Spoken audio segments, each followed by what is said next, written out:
Lemon leaf creation மற்றும் நீலம் productions வழங்கும் அசோக் செல்வன் சாந்தனு நடிப்பில் ப்ளூ ஸ்டார் ஜனவரி 25 முதல் திரையரங்குகளில். நினைவில் நிற்கும் திருமணப்பட்டு விவாஹா தி சென்னை சில்க்ஸ். இந்த கிரவுண்ட்ல தான் வந்து டைரக்டர் சின்ன வயசுல கிரிக்கெட் விளையாடி இருக்காரு. அவரோட அண்ணன் ரஞ்சித்தும் இவரும் அந்த கிரவுண்ட்ல அகேன்ஸ்ட் ராஜேஷ் விளையாடின கிரவுண்ட் தான் அது. அங்க நடந்த சம்பவங்கள் அங்க உருவானது தான் வந்து ப்ளூ ஸ்டார். ஒரு ஸ்டிக் வச்சு அடிக்கிறாங்களே, அது கொஞ்சம் சினிமாட்டிக்கா டைரக்ட் பண்ணார். மேபி நடந்திருக்கலாம் அவர் லைஃப்ல. அவன்கிட்ட அந்த கட்ட பாலை கொடுத்துட்டு என்கிட்ட நெக்ஸ்ட்ல போட விட்டாரு. அதுவும் மல்லிங்க ஆக்ஷன். அவனோட ஆக்ஷனே வித்தியாசமா வந்து இப்படி மல்லிங்க ஆக்ஷன் மாதிரி இப்படி வரணும். கச்சா முச்சான்னு போகுது பால். நான் சொன்னேன், அடிபட்டுற போகுது, நீ தனியா போ. நீ ஒவ்வொரு கிரிக்கெட்டர்ஸ் பேர் சொல்றேன், நம்மளோட ஆக்டர்ஸ் யாரையாச்சும் அதோட மெர்ஜ் பண்ணி சொல்லுங்க. மகேந்திர சிங் தோனி ரொம்ப டூ மச்சா இருக்கும். சரி வேணாம் சொல்லுங்க. இல்ல நான் என்ன சொல்லிக்கலாம்னு பார்த்தேன்.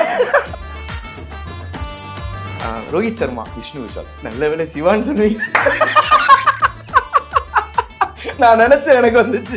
இல்ல எனக்கு அது தோணுச்சு.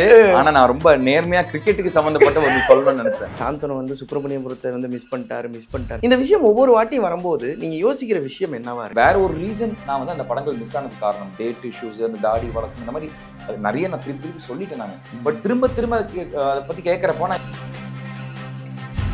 இன்னைக்கு நெப்போட்டிசம் அப்படின்னு சொல்லி இவங்களுக்குலாம் ரொம்ப ஈஸி அப்படின்னு சொன்னா, எனக்கு ஒரு ப்ரொடியூசர் கிட்ட போய் பாக்குறதுக்கு ஒரு விசிட்டிங் கார்டா இருக்குமே தவிர சாந்தனு பாக்யராஜ் நடிக்கும் ஒரு தலைப்பாதை என்னைக்குமே மறந்ததே இல்லை. எங்க அம்மா ஒரு பாயிண்ட் தான் என்கிட்ட சொல்லுவாங்க, நல்லா இல்ல அப்படிங்கறத என்கிட்ட சொல்லவே மாட்டாங்க. கீழே மூஞ்சில் அடிச்ச மாதிரி கேவலமா இருக்கு, எனக்கு பிடிக்கவே இல்லை அப்படின்னு சொல்லிடுவாங்க.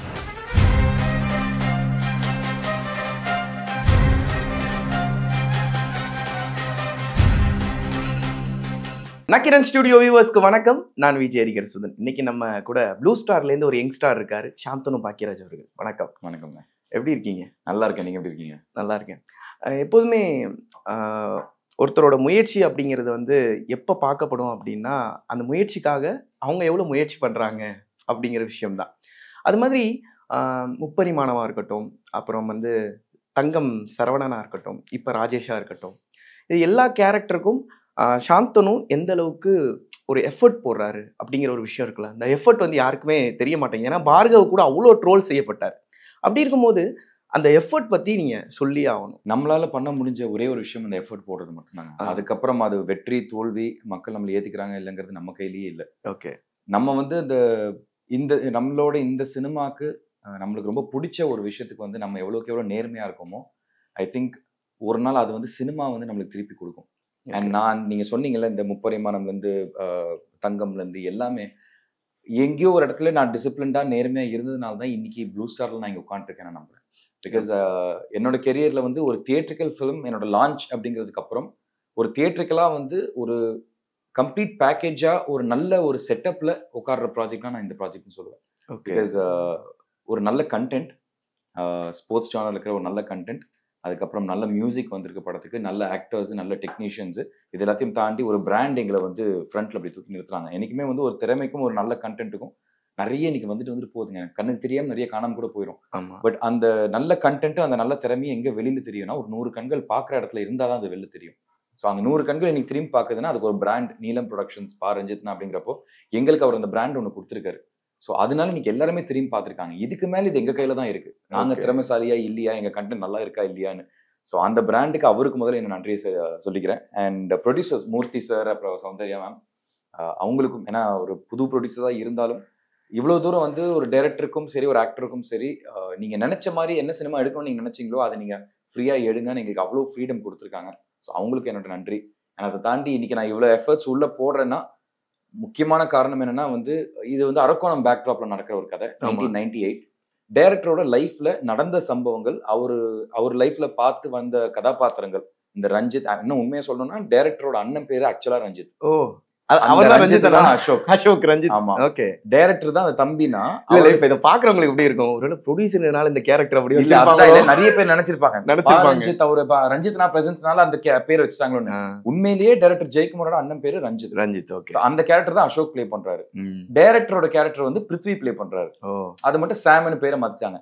இவங்க 2 பேருக்குமே வந்து ஆப்போசிட் கேங்ல ஒருத்தர் இருந்தாங்க. இவங்க 2 பேருக்கு அகேன்ஸ்டா, அதுதான் ராஜேஷ். ஸோ அந்த ராஜேஷ் கேரக்டர் நான் பிளே பண்றேன். ஸோ இங்க எதுக்கு நான் டைரக்டருக்கு தேங்க்ஸ் சொல்ல வந்தேன்னா, ஒரு சாந்தனுங்கிறது வேற, அதை விட்டுருங்க.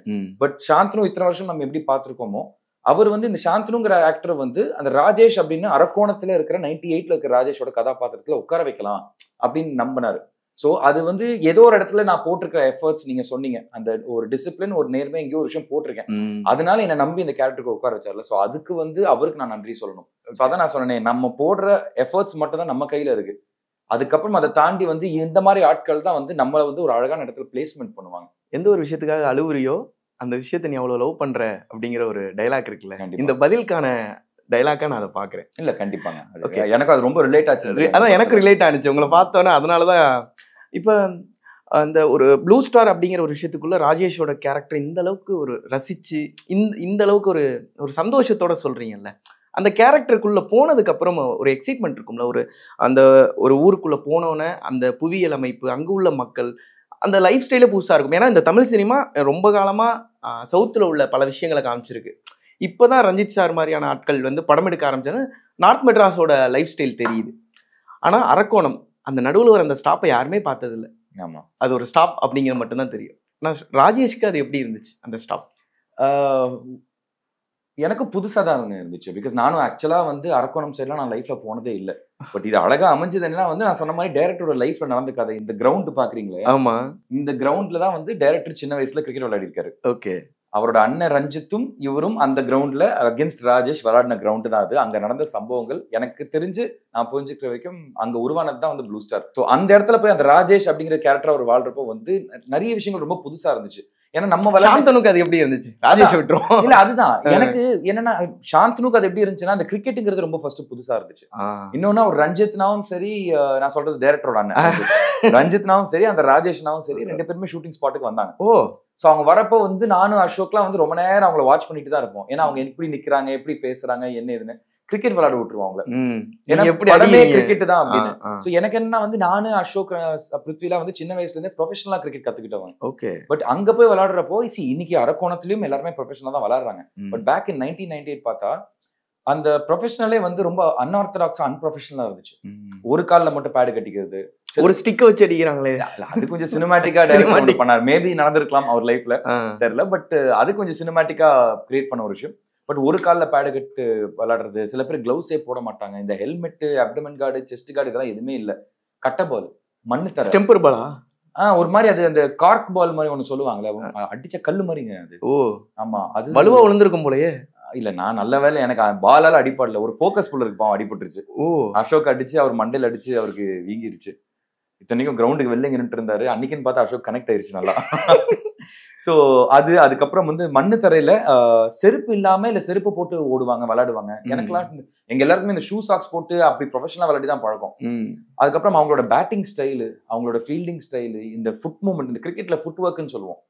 பேசிக்கா வந்து என்ன மாதிரி பாலுக்கு வந்து எப்படி காலை முன்னாடி போடணும், பேட் அண்ட் பேடுக்கு நடுவில் கேப் இருக்க கூடாது, இதெல்லாம் கம்ப்ளீட்டா அங்க மாறிச்சு. பேட்டை பிடிக்கிற விதமே ரைட் ஹேண்ட் ஒரு மாதிரி இருக்கு, அது எல்லாமே எல்லாமே மாறிடும். காட்டா அப்படின்னு ஒண்ணு சொல்லுவோம்ல, அந்த டைரக்டர் தான் சொன்னார், பிரதர் ஒரு காட்டா மாதிரி ஆடுங்க பிரதர். காட்டா மாதிரி எனக்கு ஆட தெரியாது. ஆமா, மாத்த ஆரம்பிச்சாரு.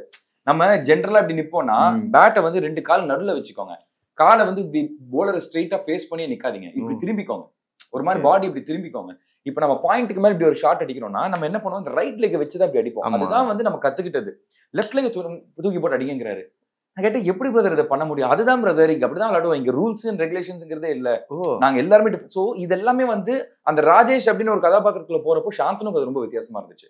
சாந்தனுக்கு மட்டும் இல்ல, அசோக்குக்கும் டிஃப்ரெண்டா இருந்திருக்கும். ஏன்னா அசோக்கு இப்ப என்னன்னா வந்து அவர் ரியல் லைஃப்ல வந்து ஆஃப் ஸ்பின் பவுலர், பேட்ஸ்மேன். ஆனா கதை பிரகாரம் வந்து he is a batsman, wicket keeper. Wicket keeping பண்ணதே இல்ல.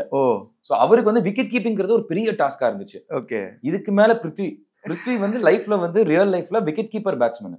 ஆனா படத்துல வந்து he is an main attacking fast bowler. இப்போ அவங்க கிட்ட அந்த கட்ட பாலை கொடுத்துட்டு என்கிட்ட நெட்ஸ்ல போட விட்டாரு. அதுவும் மல்லிங்க ஆக்ஷன். அவனோட ஆக்ஷனே வித்தியாசமா வந்து இப்படி மல்லிங்க ஆக்ஷன் மாதிரி இப்படி வரணும். ஓ, கச்சா முச்சான்னு போகுது பாலு. நான் சொன்னேன், டேய் அடிபட்டுற போகுது, நீ தனியா போ, நீ ஃபுல்லா ட்ரெயின் ஆயிட்டு வா அப்படின்னு சொல்லிட்டு கொஞ்ச நேரம் ரெஸ்ட் எடுத்துட்டு வாப்பா அப்படிங்கிற மாதிரி. ஆமா, எங்கேயா பட்டுச்சுன்னா என்ன ஆகுறது? சோ இந்த மாதிரி அவங்களுக்கு அது பெரிய டாஸ்கா இருந்துச்சு. எனக்கு நான் நல்ல வேலை லைட்டா தப்பிச்சுக்கிட்டேன். பேட்ஸ்மேன் பவுலர்னா படத்துலயும் நான் பேட்ஸ்மேன் பவுலர் தான். ஓகே. Real life அங்க உள்ளவங்கள்ட்ட பேசுனீங்களா எப்படி இது பண்றது? டைரக்டர் சொல்றதுக்கு மீறி இல்ல, நாம ஒரு பேசுறத விஷயம் தாண்டி நாங்க வந்து ஷூட்டிங்க்கு முன்னாடி ஒரு 2 months முன்னாடியே ஃபர்ஸ்ட் போனோம் அரக்கோணத்துக்கு. அங்க வந்து அங்க லோக்கல் டீம்ஸ் மேட்ச் விளையாடிட்டு இருந்தாங்க. டைரக்டருக்கு தெரிஞ்ச பசங்க இவங்க எல்லாரும். சோ அவங்களோட போய் அங்க ஃபர்ஸ்ட் அந்த மேட்சை பார்த்தோம். எப்படி எல்லாரும் உட்கார்ந்து இருப்பாங்க. அங்கேயும் கிட்டத்தட்ட இப்பவும் அந்த மாதிரி தான். சில ஒரு டீம்ல 2 பேட் தான் இருக்கும். ஒரு பேட்ஸ்மேன் ஒரு பேட் கட்டியிருப்பான், இன்னொரு பேட்ஸ்மேன் அந்த ரன்னர் ரெண்டுல இன்னொரு பேட் கட்டியிருப்பான். இப்படிதான் இருந்தாங்க. எல்லா கிரவுண்ட்லயே அப்படியே உட்காந்துட்டு இருந்தாங்க. ஒருத்தன் எந்திரிச்சு உள்ள ஓடுவான். ஒரு மாதிரி அன்ஆர்த்தடாக்ஸா தான் இன்னமும் இருந்தாங்க. சோ ஆனா ஷூஸ் எல்லாம் போட்டிருந்தாங்க. இன்னைக்கு ஷூஸ் எல்லாம் கொஞ்சம் போட்டிருந்தாங்க. பட் சில இடங்கள்ல சில பேர் செருப்பு, சில பேர் ஷூ இல்லாம ஓடினாங்க. அதெல்லாம் நம்மளுக்கு பழக்கமே இல்லை. சோ இதெல்லாம் ரொம்ப வாட்ச் பண்ணோம். அப்ப டைரக்டர் சொன்னார், பிரதர் வாங்க பிரதர் உள்ள விளையாடலாம் அப்படின்னாரு. நான் உடனே மெட்ராஸ்ல தூக்கிட்டு வந்த கிட் பேக் எல்லாம் எடுத்துட்டு என்னோட 2 pads, chest guard, helmet, arm guard இதெல்லாம் தேவையில்ல எல்லாத்தையும் போட்டு போய் என்னன்னா, பிரதர் சாந்தனு பிரதர் நீங்க எனக்கு அது வேண்டாம், எனக்கு ராஜேஷா வாங்க, எல்லாத்தையும் கேட்டுங்கன்னாரு. லைஃப்ல நான் இந்த பால்ல விளையாடுனதே இல்லை. அடிபட்டுச்சுன்னா என்ன, அதெல்லாம் ஒன்னும் ஆகாத பிரதர் வாங்க பிரதர்ன்னு சொல்லிட்டு எல்லாத்தையும் கேட்டு வச்சுட்டாரு. பங்குன்னு ஒருத்தம் போடுறான், மண்டைக்கெல்லாம் ஈருது. ரொம்ப ஒரு மாதிரி பேஜா தான் இருந்துச்சு. அதுக்கப்புறம் தான் வந்து 2 months ட்ரைனிங் எடுத்தோம். எவ்ரிடே நெட்ஸ் போவோம். ஒரு 2 hours எவ்ரிடே வந்து நாங்க போய் கிரிக்கெட் விளையாடுவோம், பிராக்டிஸ் பண்ணுவோம். அதுக்கப்புறம் தான் அங்க போய் இறங்குது. ஓகே. அந்த மண்ணின் மைந்தர்களா மாறுறதுக்கு இந்த விஷயம் ஓகே. அந்த கலர் டோன் அசோக்லாம் பயங்கர வெள்ளையா இருக்கிறாரு. அவரை இப்படி கொண்டு வரதுக்கு வெயில நிக்க விட்டீங்களா இல்ல கொஞ்சம் மேக்கப் இருந்துச்சா? உங்களுக்கு அந்த மேக்கப் அந்த ப்ராசஸ் மேக்கப் பேசிக்கா நான் வந்து எனக்கு நான் ரொம்ப ஃபேர் ஸ்கின்லாம் இல்லைங்க. ஸோ நான் பட் பேசிக்கா நான் வந்து என்னைக்குமே ஸ்கின் டோனை மெயின்டைன் பண்ணுவேன். பேசிக்கா எதுக்கு நான் என்ன மேக்கப் போடுவேன்னா, அந்த சன்ல இருந்து வர ரேஸோ இல்ல லைட்ல இருந்து அடிக்கிற ரேஸ் வந்து நம்ம ஸ்கின்னை ப்ரொடெக்ட் பண்ணுங்கிறதுக்காக மட்டும்தான் அந்த ஒரு பேசிக்கான ஒரு லேயர் போடுவேன். ஆனா அரை மணி நேரத்துல அந்த அரக்கோண வெயில அதெல்லாம் உருகிருச்சு. நீங்க படத்துல பாக்குறது என்னோடது வந்து நேச்சுரல் டோன். ஓகே. அந்த அரை மணி நேரத்துல அந்த ஏசி ரூம்ல இருந்து வெளியே போய் வெயில நின்னா என்ன கலர் வருமோ அது. அதுவும் அரக்கோணத்துல இந்த கிரவுண்ட்ல வந்து நான் காலையில இருந்து ஈவினிங் வரைக்கும் நிற்போம். ஒரு மாதிரி சுத்தமா வந்து எங்களை ஒரு கறிக்கட்ட மாதிரி எங்களை மாத்தி விட்டுருச்சுங்களே. பட் அது ஒரு போக போக பழக ஆரம்பிச்சிருச்சு. ஓகே. ஏன்னா கிரவுண்ட்ல இருந்து எங்களுக்கு ஒதுங்கிறதுக்கும் இடம் இல்லை. இருந்து ஒரு 1/2 கிலோமீட்டர் நடந்து போகணும் கேரவேனுக்கு. ஏன்னா அந்த கிரவுண்ட் ஆக்சஸ்ல எங்கேயுமே வந்து வேற எதுவுமே நிக்க வைக்க முடியாது. ஒரு டென்ட் கிண்ட் எதுவுமே போட முடியாது.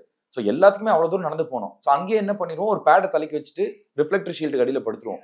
இது ஒரு பாயிண்ட் மேல எங்களுக்கு பழகிருச்சு. ஸோ இந்த ப்ராசஸ் நாங்க மாத்தல. இந்த ப்ராசஸ் வந்து இந்த சூழ்நிலைகள் எங்களை வந்து கொஞ்சம் கொஞ்சமா அந்த ஊருக்காரனா மாத்த ஆரம்பிச்சது. அந்த ப்ராசஸும் ரொம்ப என்ஜாய் பண்ணேன். என்னதான் வெயில், என்னதான் நாள் பூரா அந்த ஒரு சூரியன் வந்து மண்டையில ஸ்ட்ரா போட்டு உறிஞ்சு எடுத்த மாதிரி எங்களுக்கு ஆயிடுச்சு எங்களுக்கு. பட் ஆனா அந்த ப்ராசஸ் கம்ப்ளீட்டா நீங்க பாக்குறப்ப அது ரொம்ப என்ஜாய் பண்ணும். இப்போ ஒரு விஷயம் ரொம்ப நாளாவே சொல்லப்பட்டு இருக்குல்ல, சாந்தனு வந்து சுப்பிரமணியபுரத்தை வந்து மிஸ் பண்ணிட்டாரு. இந்த விஷயம் ஒவ்வொரு வாட்டியும் வரும்போது நீங்க யோசிக்கிற விஷயம் என்னவா இருக்கு? ஏன்னா ஒரு விமர்சனம் வந்துகிட்டே இருக்கும்போது அதுக்கு ஒரு பதில்னு ஒண்ணு இருக்கும்ல. நீங்க கொடுக்குற பதில்னா என்ன? ஏன் அது பெரிய சக்சஸ் ஆயிடுச்சு, அவரோட லைஃபே மாறி இருக்கும் அப்படின்னு நிறைய பேர் ஒரு உங்க மேல உள்ள அன்புனால கூட சொல்லலாம். அதுக்கான பதிலா நீங்க என்ன சொல்லுவீங்க? இப்போ நான் வந்து இக்னோர் பண்ண ஆரம்பிச்சிட்டேன். ஓகே. ஏன்னா ஒரு பாயிண்ட் மேல டயர்ட் ஆயிடுச்சு அதை பத்தி பேசி. ஏன்னா ஆரம்பத்துல வந்து நிறைய எங்க அப்பா மேலதான் திரும்பிச்சு. அவரு தான் அந்த கதையை கேட்டு வேணாம்னு சொல்லிட்டாரு. அப்பா தான் நிறைய சொன்னாங்கல்ல. ஆமா, அது ஒரு பாயிண்ட்டுக்கு மேல நான் நிறைய இடத்துல இன்டர்வியூஸும் கொடுத்தேன். எந்த அப்பா வந்து பையனுக்கு வந்து கெடுதல் பண்ணணும்னு நினைப்பாங்க. அவர் வேற ஒரு ரீசன் நான் வந்து அந்த படங்கள் மிஸ் ஆனது காரணம் டேட் இஷ்யூஸ், அந்த தாடி வளர்க்கணும், இந்த மாதிரி நிறைய நான் திருப்பி சொல்லிட்டேன் நான். பட் திரும்ப அதை பத்தி கேட்கறப்போ நான் இப்பெல்லாம் வந்து இக்னோர் பண்ண ஆரம்பிச்சிட்டேன். யாருக்கு என்ன எழுதியிருக்கோ அதான் நடக்கும். மேபி நான் நடிச்சு அந்த படம் ஓடாம இருந்திருந்தா அது ஜெய் அப்படின்னு ஒரு அவர் ஒரு நடிகர் அவருக்குன்னு எழுதி இருந்துச்சு. அவர் நடிச்சு இவங்க எல்லாம் சேர்ந்து பண்ணி அந்த படம் காட்ஸ் கிரேஸ் அது ஒரு பெரிய ஹிட் ஆச்சு. அது நம்மளா ஃபோர்ஸ் பண்ணி நம்ம சொல்ல முடியாது. அது நம்மளா நடிக்கணும் அப்படின்னு யாருக்கு என்ன எழுதியிருக்கோ அதான் நடக்கும். இனிஷியலா ஒரு பாயிண்ட் எல்லாருக்கும் பதில் கொடுத்துக்கிட்டே இருந்தேன். ஒரு பாயிண்ட்ல ஒரு இரிட்டேஷன் தான் ஆச்சு எனக்கு. எத்தனை வாட்டரா அதை பதில் கொடுப்பேன் அப்படின்னு. பட் ஒரு பாயிண்ட்டுக்கு மேலே அதை விட்டுட்டேன் நான். இதுக்கு மேலே நம்ம பேசி என்ன பிரயோஜனம்? கேட்கறவங்க கேட்டுக்கிட்டே தான் இருப்பாங்க. இன்னொன்று நம்ம ஒரு நெகட்டிவா ஒரு விஷயத்த நம்ம வந்து ஒரு இடத்துக்கு போகும்போது அந்த பேப்பரை கிழிச்சு தூக்கி போட்டோம்னு வைங்களேன், அடுத்த நாள் அந்த பேப்பர் எல்லாத்தையும் போய் பொறுக்கிட்டு வர முடியாது. ஸ்ப்ரெட் ஆனது தான். நம்ம எத்தனை பேர்கிட்ட போய் பதில் கொடுத்துக்கிட்டே இருக்க முடியும்? ஸோ அடுத்து நம்மளோட அடுத்த கட்ட வேலை என்ன அப்படிங்கிறத பார்த்து நம்ம போயிட்டே இருக்க வேண்டியதான். If it was not meant for you, it is not meant for you. Okay. இந்த சக்ஸஸை பற்றி இங்கே ஒவ்வொருத்தருக்கும் ஒரு புரிதல் இருக்குல்ல. இப்போ வந்து ஒரு ஆக்டர்னா வந்து இவ்வளோ மார்க்கெட் இருக்கணும், இந்த மாதிரியான விஷயங்கள், இவ்வளோ தியேட்டர்ஸ் இருந்தால் தான் அவருக்கான ஒரு ஆடியன்ஸ் வருவாங்க அப்படிங்கிற விஷயம்லாம் இருக்குல்ல. இதை நீங்கள் எப்படி பார்க்குறீங்க? ஏன்னா சக்ஸஸ்க்காக போராடிக்கிட்டு இருக்க ஒரு நபராகவே நீங்கள் பிரதிபலிக்கிறதுனால இந்த கொஸ்டின். அது கொஞ்சம் ஒரு கஷ்டமான ஒரு விஷயம் தான் இண்டஸ்ட்ரியை பொறுத்த வரைக்கும். பிகாஸ் நிறைய டேலண்ட்ஸ் இதனால வந்து தெரியாமலே போகுது. ஒருத்தர் வந்து சக்ஸஸ் ஆனால் மட்டும்தான் அவருக்கு அடுத்த ஆப்பர்ச்சுனிட்டி, அவருக்கு வந்து என்ன மார்க்கெட் இருக்குது அப்படின்னு இருக்கிறதுனால மட்டும்தான் ஒருத்தருக்கு வாய்ப்பு கிடைக்கும்னா எவ்வளோ லட்சம் பேர் வெளில இருக்காங்க. ஆக்சுவலாக சொன்னால் 1,00,000 பேர் வெளில போராடிட்டே இருக்கான் இன்னைக்கு வரைக்கும். இந்த தருணமாவது நம்மளுக்கு வந்து ஒரு வெற்றி கிடைக்குமா கிடைக்காதா? ஏன்னா இன்னொரு பார்வையும் இருக்குல்ல, ஒரு செலிபிரிட்டியோட பையனா இருந்தா அந்த ஈஸிங்கிற ஒரு வார்த்தை இருக்குல்ல, உங்களுக்கெல்லாம் என்னப்பா அப்படிங்கிற ஒரு வார்த்தையை போடும்பொழுது, ஆனா உங்களுக்கு தெரியும் இதுல நான் என்ன பண்ணிட்டு இருக்கேன் அப்படிங்கிற ஒரு விஷயம் உங்களுக்கு அதாங்க ரொம்ப சிம்பிள்ங்க. இன்னாரோட பையன் அப்படின்னு இருக்கிறதுனால வந்து எனக்கு வந்து ஒரு ஆடியோ லான்ச்சுக்கோ ஒரு ஒரு ப்ரீமியருக்கோ எனக்கு ஒரு ஈஸியா ஒரு பாஸ் கிடைச்சிரும். எனக்கு ஒரு ப்ரொடியூசர் கிட்ட போய் பார்க்கறதுக்கு ஒரு விசிட்டிங் கார்டா இருக்குமே தவிர, சாந்தனு பாக்யராஜ் நடிக்கும்னு ஒரு தலைப்பு அது என்னைக்குமே மாறினதே இல்லை. அதுதான் நான் ஃபாலோ பண்ற ஒரு விஷயம். என்னைக்குமே வந்து எங்க அப்பாவோட அவரோட இன்னார் பாக்யராஜ் அவரோட பையன் அப்படிங்கிறப்போ வந்து அது ஒரு வாய்ப்பு தான் எனக்கு. ஸோ இன்னைக்கு நெப்பட்டிசம் அப்படின்னு சொல்லி இவங்களுக்குலாம் ரொம்ப ஈஸி அப்படின்னு சொன்னா, நான் எத்தனை பெரிய டைரக்டர்ஸோட ஒர்க் பண்ணிருக்கேன்னு கணக்கு போட்டு பாருங்க. எங்க அப்பா என்ன வச்சு பண்ணது ஒரே ஒரு படம் தான். சித்து பிளஸ் டூங்கிற ஒரே ஒரு படம் தான் எங்க அப்பா என்ன வச்சு பண்ணாரு. என்னோட முதல் படமே நீங்க எடுத்துக்கிட்டீங்கன்னா டைரக்டர் புதுசு தான். ஆமா, தானு சார், ஏஆர் ரஹ்மான் சார் 2 ஜாம்பவான்கள் இருந்தாங்க. பட் டைரக்டர் அகைன் புதுசு தான். அதுக்கப்புறம் நான் ஒர்க் பண்ண டைரக்டர்ஸ் பாருங்க, மேக்ஸிமம் ஒரு பார்த்திபன் சாரும் ஒரு தங்கர பச்சான் சாரும் நான் வந்து ரினவுண்ட் டைரக்டர்ஸோட ஒர்க் பண்ணேன். அதுக்கப்புறம் ஒர்க் பண்ணது எல்லாமே புது டைரக்டர்ஸ் தான். நான் ஹீரோவா பண்ண படங்கள் சொல்றேன். நான் ஓடிடியில பண்ணது கூட கடைசியா வந்து அது வந்து ஓடிடி ஃபிலிம் சுதா மேமோட பண்ணது. ஸோ இப்பவும் நான் எல்லாமே இப்போ ப்ளூ ஸ்டாரை பொறுத்த வரைக்கும் ஒரு புது டைரக்டர் தான். இந்நேரம் வந்து எனக்கு எல்லாமே ஈஸி அப்படின்னு நினைச்சிருந்தா நான் ஒரு சங்கர் சார் படத்தையும் ஒரு மணிரத்னம் சார் படத்தையும் நான் வந்து ஈஸியா ஒரு ஹீரோ நடிச்சிருக்கலாம். ஓகே. ஸோ எனக்கு இன்னொன்று வந்து என்னை பொறுத்தவரைக்கும் எனக்கு நெப்போட்டிசம் அது ஒட்டவே ஒட்டாதுன்னு தான் சொல்லுவேன். எனக்கு வந்து அது பொருந்ததுன்னு தான் நான் சொல்லுவேன். இன்னொன்று என்னன்னா வந்து அந்த காலகட்டத்தில் வந்து இன்னாரோட பையன் அப்படிங்கிறப்போ ரொம்ப அழகா ஈஸியாக ரிசீவ் பண்ணிட்டாங்க ஆடியன்ஸ். இன்னைக்கு என்னமோ அதை ரிசீவ் பண்றது தயங்குறாங்கன்னு தான் எனக்கு தோணுது. அது அண்ட் தமிழ் சினிமா பொறுத்த வரைக்கும் திறமை இருந்தா மட்டும்தான் வந்து உங்களை வந்து சக்சீட் பண்ண முடியும். ஆமா. பட் இன்னொன்னு உனக்கு திறமை இருக்குன்னு தெரிஞ்சதுன்னா யார் என்ன மார்க்கெட்டை பத்தி பேசிக்கிட்டே இருக்கட்டும், மக்கள் உங்களை சப்போர்ட் பண்ணிட்டே இருப்பான். ஐ திங்க் அந்த ரீசனால தான் இங்க நான் உட்காந்துருக்கேன். நான் நம்புறேன். கண்டிப்பா எனக்கு நான் ஏதோ ஒரு இடத்துல என்னோட எஃபர்ட்ஸை மக்கள் பாராட்டுறாங்க, அவங்க வந்து அதை நம்புறாங்க. அவங்களோட இதயத்துல ஒரு ஓரத்துல எனக்கு ஒரு சாஃப்ட் கார்னர் இருக்குன்னு ஒரு நம்பிக்கைனாலதான் இன்னைக்கு நான் இந்த சேர்ல. அதனாலதான் நான் சரவணன் கொண்டாடப்பட்டாரு. எக்ஸாக்ட்லி. எனக்கு அது ரொம்ப ஹாப்பியா இருந்துச்சு. சரி, ஒரு விதத்துல வந்து நம்ம பண்றது வந்து நம்ம பண்ணிக்கிட்டே இருப்போம், பிகாஸ் மக்கள் நம்மளை சப்போர்ட் பண்றாங்க. Okay. So coming back to success, இன்னைக்கு வந்து 1,00,000 பேர் வெளில போராடிட்டு இருக்காங்கன்னா அந்த 1,00,000 பேர்ல வந்து ஒருத்தரும் வந்து இந்த போராட்டத்திலே நம்ம இன்னைக்கு ஜெயிக்க மாட்டோமா, இந்த தருணமாவது நம்மளுக்கு வெற்றியா மாறாதா அப்படின்னு ஒரு போராட்டத்துல இருக்காங்க. அந்த 1,00,000 பேர்ல நான் ஒருத்தன். எனக்கும் வந்து ஒரு ப்ளூ ஸ்டார் மாதிரி ஒரு படம் இந்த தருணம் எனக்கு ஒரு வெற்றியை கொடுக்காதா அப்படிங்கிறத நான் பார்த்துக்கிட்டு இருக்கேன். So success is not the end goal, it is just part of the journey. என்னை பொறுத்த வரைக்கும் சக்சஸ் என்னன்னா, இன்னைக்கு ப்ளூ ஸ்டார் படம் ஜெயிச்சதுன்னு வைங்களேன், அங்க எஸ் ஐ டிட் இட் அப்படிங்கிறதுலாம் இல்ல, சாந்தனு ஜெயிச்சிட்டாருன்னு வரல அந்த 1,00,000 பேர் பார்ப்போம். கண்டிப்பா என்ன மாதிரி போராடிட்டு இருக்கிற எனக்காவது ஒரு வாய்ப்பு இன்னைக்கு கிடைச்சிருக்கு. இன்னும் வாய்ப்பே கிடைக்காத ஒரு 1,00,000 பேர் போராடிட்டு இருக்காங்கல்ல, அவனுக்குலாம் இன்னும் ஒரு சின்ன மோட்டிவேஷன். 10-15 வருஷம் போராடி ஒருத்தருக்கு இன்னைக்கு ஒரு வெற்றி கிடைச்சிருச்சு, நமக்கும் நம்ம ஏன் கிவ் அப் பண்றோம், நம்ம ஏன் நம்ம லைஃப் திருப்பி ரீஸ்டார்ட் பண்ணக்கூடாதுன்னு நினைக்கிறேன் பாருங்களேன். That is my success. Okay. My success is not the இது படம் வந்து கமர்ஷியலா சக்சஸ்ஃபுல்லா தியேட்டர்ல ஓடுது, அதெல்லாம் சினிமாக்காரனுக்கு மட்டும் தான் தேவைங்க. ஒரு ப்ரொடியூசருக்கோ டிஸ்ட்ரிபியூட்டருக்கோ தேவை. எஸ், ப்ளூ ஸ்டார் சக்சஸ்ஃபுல்லா கமர்ஷியலா பாக்ஸ் ஆஃபீஸ்ல வந்து சக்சஸ் ஆகணும். அப்போ இந்த ஓடுற குதிரை மேல நம்ம படம் கட்டலாம், அவ்வளவுதான் சினிமா. ஆனா மக்களை பொறுத்த வரைக்கும் அவனுக்கு வந்து ஒருத்தரை பார்த்து இன்ஸ்பயர் ஆகி மோட்டிவேட் ஆறானா, தட் இஸ் மை சக்சஸ் பார்ப்பேன். இப்போ என்னோட சக்சஸ் ஸ்டோரி நான் யாரை பார்த்து சொல்லுவேன்னா, நான் அருண் விஜய் சொல்லுவேன். ஏன்னா எவ்வளவு வருஷம் அவரும் இன்னாரோட பையன், 20 இயர்ஸ்க்கு மேல. ஆமா. இப்போ அருண் விஜய் சாரும் வந்து இன்னாரோட பையன் தான். அவரும் நினைச்சதா அவர் ஒரு பெரிய நடிகர் விஜயகுமார் சார் எவ்வளவு பெரிய டைரக்டர்ஸ் கிட்ட பேசியிருக்கலாம், பெரிய பெரிய டைரக்டர்ஸோட படம் பண்ணிருக்கலாம். பட் எவ்வளவு வருஷம் போராடி இருக்காரு. இன்னைக்கு அவர் ஜெயிச்சிட்டாரு, அவருக்குன்னு ஒரு மார்க்கெட் கிரியேட் ஆனப்போ எனக்கு பர்சனலா தோன்ற விஷயம், எங்கன்னே தெரியாம எல்லாரும் என்னென்னமோ பேசினாங்க அருண் விஜய் பத்தி, என் காதுல விழுகிற உட்பட பேசினாங்க. ஆனா இன்னைக்கு அவருக்குன்னு வந்து அருண் விஜய்க்கு ஒரு மார்க்கெட் ஒண்ணு இருக்குப்பா, அருண் விஜய் இப்படி ஒரு விஷயம் கிரியேட் பண்ணாருன்னு சொன்னப்போ அவரு சக்சீட் ஆயிட்டாருன்னா அப்ப எனக்கு அது ஒரு வாய்ப்பு தானே அப்படின்னு எனக்கு இப்போ தட் இஸ் ஹிஸ் சக்சஸ். இப்ப அதே மாதிரி நாளைக்கு நான் ஜெயிக்கிறப்போ என்னோட சக்சஸ் என்னன்னா, என்ன பார்த்து ஒரு 100 பேர் ஒரு போராடிட்டு திருப்பி எந்திரிச்சிருவாங்க. someone has to restart their life thinking about you. That is my success. So என்ன பொறுத்த வரைக்கும் சினிமா சக்சஸ் நம்ம படம் ஜெயிக்கிறதுலாம் ஜஸ்ட் பார்ட் ஆஃப் ஜர்னி, அது வந்து எண்ட் கோல் அப்படிங்கிறது இல்ல. இந்த இது எடுக்க முறைச்சிக்கிட்டு இருக்கீங்க, பிஹைண்ட் தி கேமரா எப்படி இருப்பீங்க? சிரிச்சுக்கிட்டு தாங்க இருந்தோம் உள்ள. இது வந்து போட்டோ ஷூட் அப்ப எடுத்தது. முதல்ல லுக் எல்லாம் செட் பண்ணிட்டு நீயா அப்படிங்கிற மாதிரி இருந்துச்சு. பயங்கர சிரிப்பு. அவங்க அந்த போட்டோ சவுண்ட் கிளிக் அப்படின்னு கேட்டோன்னே அப்படின்னு திரும்பி சிரிச்சிருவோம். ஏன்னா ஒருத்தர் பார்த்து முறைக்கவே முடியல எங்களால. ஓகே. அது ஷூட்டிங் ஸ்பாட்லயும் சரி இல்ல போட்டோ ஷூட் எடுக்கும் போதும் சரி. இந்த கெட்ட பார்த்துட்டு கீகி அக்கா என்ன சொன்னாங்க? ஐ மீன் ஃபர்ஸ்ட் அந்த பார்க்கும்போது இல்ல ரொம்ப நாளா என்ன தாடியோடய பாத்துட்டு இருந்தாங்க. ரொம்ப போர் அடிச்சிருச்சு. அப்படிலாம் இல்ல, அவங்க தாடி இல்லாம ஃபர்ஸ்ட் நான் ஒரு வீடியோ கூட போட்டிருந்தேன் என்னோட யூடியூப்ல. நான் வந்து ஃபுல்லா இந்த ஷேவ்ல வந்துட்டு வீட்டுக்குள்ள வரும்போது என்ன பார்த்து ஒரு 2 செகண்ட்ஸ் அவங்க என்ன ரியாக்ட் பண்றதுன்னு தெரியல. ரியாக்ட் பண்ண எனக்கு அது பிடிக்கல, எனக்கு தாடி வேணும் அப்படின்னாங்க. அவங்களுக்கு தாடியோட பார்த்து எனக்கு பழகிருச்சு. பட் ஒரு பாயிண்ட்டுக்கு மேல அவங்களுக்கு இது பிடிக்க ஆரம்பிச்சிருச்சு. ஓகே. ஒரு குறிப்பிட்ட நாட்கள் வரைக்கும் அம்மா தான் பெரிய சப்போர்ட். மனைவின்னு வரும்பொழுது அவங்க இந்த காலகட்டங்கள்ல எந்த அளவுக்கு அவங்க சப்போர்ட்டா இருந்தாங்க? அம்மாவுக்கு அடுத்து மனைவிங்கிறது தான் ஐ திங்க் நிதர்சனமான ஒரு சப்போர்ட் அப்படிங்கிறத தாண்டி நம்மளுக்கு கிரிட்டிசைஸ் பண்றவங்கள வந்து அம்மாவோட அவங்க ஒரு 10 படி மேலன்னு தான் சொல்லுவேன்.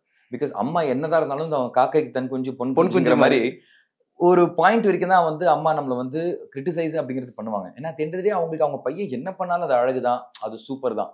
ஆனா ஒய்ஃப்னு ஒருத்தவங்க உள்ள வரும்போது அவங்க அதை பயங்கரமா கிரிட்டிசைஸ் பண்ணுவாங்க. And Kiki is my biggest critic. எங்க அம்மா ஒரு பாயிண்ட் வரைக்கும் தான் என்கிட்ட சொல்லுவாங்க, நல்லா இல்லை அப்படிங்கறத என்கிட்ட சொல்லவே மாட்டாங்க. அப்படியே மொழிகி அப்படியே பூசி அப்படி சொல்லுவாங்க. கீக்கிலாம் மூஞ்சில் அடிச்ச மாதிரி கேவலமா இருக்கு, எனக்கு பிடிக்கவே இல்லை அப்படின்னு சொல்லிடுவாங்க. பட் நம்மளுக்கு லைஃப்ல அந்த மாதிரி ஒண்ணு பேசாம இருந்திருப்பாங்கல்ல. இந்த ஐ மீன் தங்கம் பார்த்ததுக்கு அப்புறம் பேசாம அந்த மாதிரியான இருந்திருக்காங்க. பெர்ஃபார்மன்ஸை பார்த்துட்டு அழுதுட்டாங்க. ஓகே, அம்மாவும் அழுதுட்டாங்க, கீக்கியும் அழுதுட்டாங்க. ஸோ எனக்கு வந்து அம்மா எனக்கு நான் எக்ஸ்பெக்ட் பண்ணேன், கீக்கி அதை அழுவாங்க அப்படின்னு நான் எக்ஸ்பெக்ட் பண்ணல. ஸோ கீக்கி அழுது அதை வந்து சொல்றப்ப நான் ஒரு பெரிய கான்ஃபிடன்ஸ் வந்துச்சு. பிகாஸ் நான் எது பண்ணாலும் எனக்கு நல்லாவே தெரியும் கீக்கி வந்து எதுலையுமே சாட்டிஸ்ஃபை ஆகவே மாட்டாங்க. இப்போ கூட வந்து ஆக்சுவலா இந்த படத்துக்கு வந்து டைரக்டர் வந்து என்ன வெயிட் லாஸ் பண்ண சொல்லியிருந்தாரு. நான் ஒரு 8-9 கிலோஸ் வெயிட் லாஸ் பண்ணேன். அதுக்கப்புறம் அப்பவும் கீக்கி என்ன சொல்லிட்டு இருந்தாங்க, இது பத்தாது, இன்னும் லாஸ் பண்ணணும்னு வந்து என்ன சொல்லிட்டே இருப்பாங்க. டைரக்டர் இது ஓகே, இது ஹாப்பி அப்படின்னு சொன்னாரு. இதுக்கப்புறம் இதுல இருந்து இன்னொரு 4-5 கிலோஸ் குறைச்சேன். ஸோ இப்போ நான் இதை திரும்பி பாக்குறப்ப இங்க கொஞ்சம் முழுமுழு இருக்கிற மாதிரி இருந்தேன். கீக்கி சொன்னாங்க, அன்னைக்கே நான் சொன்னா இல்லையா இன்னும் பண்ணணும் அப்படின்னு. எவ்வளவுமா இதுக்கு, அதாவது நானும் பிருத்வி வந்து எவ்ரிடே ஒரு 8-9 கிலோமீட்டர்ஸ் ஓடுவோம். இங்க இந்த வீட்ல இங்க ஸ்டார்ட் பண்ணுவோம், காலையில ஒரு 5:30 ஸ்டார்ட் பண்ணுவோம். பார்க் ஹயாத் கிண்டி அங்க போய் ஃபினிஷ் பண்ணுவோம். அப்பா கரெக்டா பார்க் ஹயாத் கிண்டியோட என்ட்ரன்ஸ் கேட்டு 8 கிலோமீட்டர் மார்க். சம்டைம்ஸ் அதை தாண்டி லீ மெரிடியன் வரைக்கும் போயிடுவோம், அது இன்னொரு 2 கிலோமீட்டர்ஸ். இது மாதிரி எவ்ரிடே நானும் பிருத்தியும் ஓடுவோம். அசோக் தனியா அவர் வீட்டுல பண்ணுவாரு. ஸோ நான் ஒரு 8-9 கிலோஸ், பிருத்வி ஒரு 12 கிலோ, இந்த மாதிரிலாம் வந்து வெயிட் லாஸ் பண்ணுவோம். ஆனா அது கீக்கிக்கு பத்தல. ஸோ அகைன் பாருங்களேன், தட் டைரக்டருக்கு பத்துது, ஆனா அவங்களுக்கு பத்தல. பட் ஆனா அது எனக்கு ஒரு என்ன மோட்டிவேட் பண்ணுச்சு. திருப்பி அதுக்கப்புறம் அதை முடிச்சதுக்கு அப்புறம் இந்த வருஷம் வந்து இதுல இருந்து இன்னொரு ஒரு 4 கிலோஸ் நான் லாஸ் பண்ணேன் நான். ஸோ அந்த மாதிரி ஒரு பெஸ்ட் கிரிட்டிக்கா இருக்கிறது நம்மளுக்கு லைஃப்ல டெஃபினட்டா தேவை நம்மளுக்கு. பிரதர், இப்ப நான் ஒவ்வொரு கிரிக்கெட்டர்ஸ் பேர் சொல்றேன், நீங்க அதோட ஒரு ஆக்டர், நம்மளோட ஆக்டர்ஸ் யாரையாச்சும் அதோட மெர்ஜ் பண்ணி சொல்லுங்க, ஓகேவா? ஓகே. மகேந்திர சிங் தோனி ரொம்ப டூ மச்சா இருக்கும், சரி வேணாம் விடுங்க. இல்ல நான் என்ன சொல்லிக்கலாம்னு பார்த்தேன், ஏன்னா எனக்கு ரொம்ப பிடிக்கும் தோனியை. அதுக்கு நான் அவரோட எனக்கு கம்பேரே பண்ணிக்கல. பட் அவரோட ஸ்டைல் தான் எனக்கு ரொம்ப பிடிக்கும். நான் இறங்குறது எப்பவுமே ஒரு அந்த 4 down 5 down தான் இறங்குவேன். கொஞ்ச நேரம் தள்ளிக்கிட்டு இருப்பேன், அதுக்கப்புறம் அடிக்க ஆரம்பிச்சிருவேன். பட் வேணாம், என்ன எதுக்கு சொல்லிட்டு வேற யாரும் சொல்லலாம், பிருத்வியை சொல்லலாம். பிருத்வி சொல்லலாம். ஆமா, பிருத்வியை சொல்லலாம். ஓகே. விராட் கோலி, விக்ராந்த். ஓகே. அஸ்வின், அசோக் செல்வன், கபில் தேவ், யார வேணா சொல்லலாம் ரேண்டமா. ஐ மீன் அவங்க கிரிக்கெட் ஆடுற பர்சன் அப்படி இல்ல, ஸ்டார்ஸ். ஓ அப்படின்னு சொல்றீங்களா? மேபி ஜீவா. ஓகே. ரோஹித் சர்மா, விஷ்ணு விஷால். நல்ல வேலை சிவான்னு சொன்னீங்க. நான் நினைச்சேன், எனக்கு வந்துச்சு. இல்ல எனக்கு அது தோணுச்சு, ஆனா நான் ரொம்ப நேர்மையா கிரிக்கெட்டுக்கு சம்பந்தப்பட்ட ஒரு சொல்லணும்னு நினைச்சேன். ஓகே. ஆனா சிவா இன்னைக்கு வரைக்கும் நாங்க கிண்டல் அடிச்சுட்டே இருப்போம் எங்களோட அந்த சிசிஎல் குரூப்ல. எப்போ ரோஹித் சர்மாவோட ஏதாச்சும் ஒரு ட்வீட், ஏதாச்சும் ஒரு மீம் வந்தாலும் அது பக்கத்துல எப்படியோ சிவாவோட போட்டோ கொடுத்துறாங்க, அதை நாங்க போட்டு ஷேர் பண்ணுவோம். ஓகே. பும்ரா வந்து எங்க டீம்ல தசரதின்னு ஒரு பையன் இருக்கான். ஓகே. ரொம்ப நல்லா, இன்ஃபேக்ட் லாஸ்ட் சிசிஎல்ல தான் உள்ள வந்தாரு. இப்ப நிறைய சின்ன சின்ன ரோல்ஸ் பண்ணிட்டு இருக்காரு சினிமால. நல்ல போலர் அவரு. சோ அது பும்ராவோட சொல்லலாம். ஓகே. ருத்ராஜ் கேக்வாட். ரொம்ப கிரிட்டிக்கலா கேட்டனோ? ரொம்ப கிரிட்டிக்கலா. ஷிகர் தவனா? ஓகே. சிவாவை சொல்லுவேன். அப்படியா? ஏன்னா சிவா எதை பத்தியும் கவலைப்படுறது இல்ல, ஆனா போய் அந்த தொடையை தட்டிட்டு வரதை மட்டும் அந்த ஆட்டிடியூட் மிஸ்ஸே பண்ண மாட்டாரு சிவா. ஓகே. Ricky Ponting. இருக்கிற நல்ல பிளேயர்ஸ்லாம் சொல்லிட்டேங்க, இதுக்கப்புறம் நான் யாருங்க சொல்லுவேன்? Ricky Ponting. சரி சொல்லுங்க, பரத்தை சொல்லிக்கலாம். அப்படியா? ஆமா, பரத்தை சொல்லலாம். வீருபாய், வீரேந்திர சேவாக். விடுங்க, அந்த இடத்துல நான் என்ன சொல்லிக்கிறேன், நான் உங்களுக்கு வேற யாரும் தோண மாட்டேங்குது எனக்கு அந்த ஹிட்ருங்கிறனால. நான் என்ன சொல்லிக்கிறேன் நான். ஓகே. ப்ளூ ஸ்டார், கண்டிப்பா நீங்க சொன்ன மாதிரி இந்த ஓட்டங்கள் எவ்வளவு நாள் வேணாலும் இருக்கலாம், ஆனா வெற்றி ஒண்ணுதான். அது கிடைச்சிட்டா அடுத்தடுத்த நிலைக்கு நம்ம கண்டிப்பா போயிடுவோம். மக்கள் மனதிலையும் சாந்தனு அப்படிங்கிற ஒரு அந்த பெயருக்கு ஒரு இடம் இருக்கு அப்படிங்கிறத நாங்களும் ஆழமா நம்புறோம். நீங்களும் அந்த அளவுக்கு உங்களோட பெர்ஃபார்மன்ஸை கொடுத்துக்கிட்டே இருக்கீங்க. ப்ளூ ஸ்டார் உங்களுக்கு மிகப்பெரிய ஒரு சக்சஸ் படமா அமையணும். இந்த முயற்சி அடுத்தடுத்த வெற்றி படிக்கட்டுக்கு உங்களை கூட்டு போகணும்னு சொல்லிட்டு வாழ்த்துக்கள். Thank you so much.